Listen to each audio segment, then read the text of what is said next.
So the president comes out today. He says that. He also says we're going to hold them accountable, them being whoever was responsible for this. But the alleged terrorist is being handled as a criminal suspect rather than a captured terrorist. To what extent does that determine what we're able to learn from this gentleman about what future attacks might be planned and how this one was actually planned itself? It means we will learn absolutely nothing. The minute he gets a lawyer and his Miranda rights, it's over.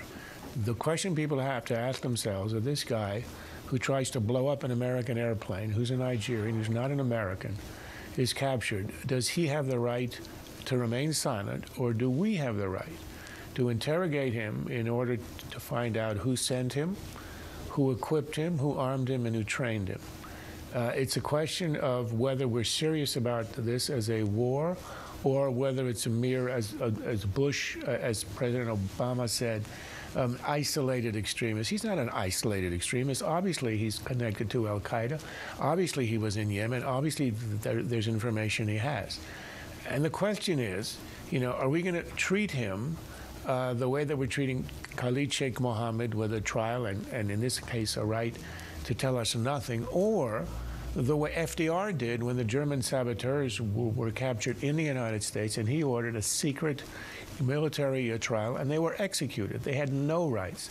I mean, this confusion, which starts at the top with the Obama administration. Remember, he declared at the beginning of his administration that there's no war on terror. They won't use the term.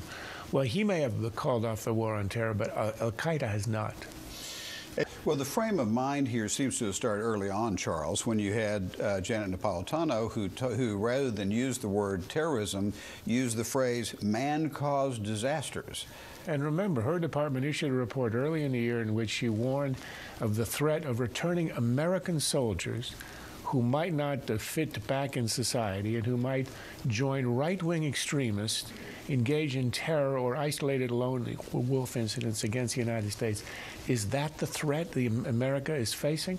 And we get Obama today, in which he says that this incident in Detroit was a serious reminder of the nature of those who threaten us.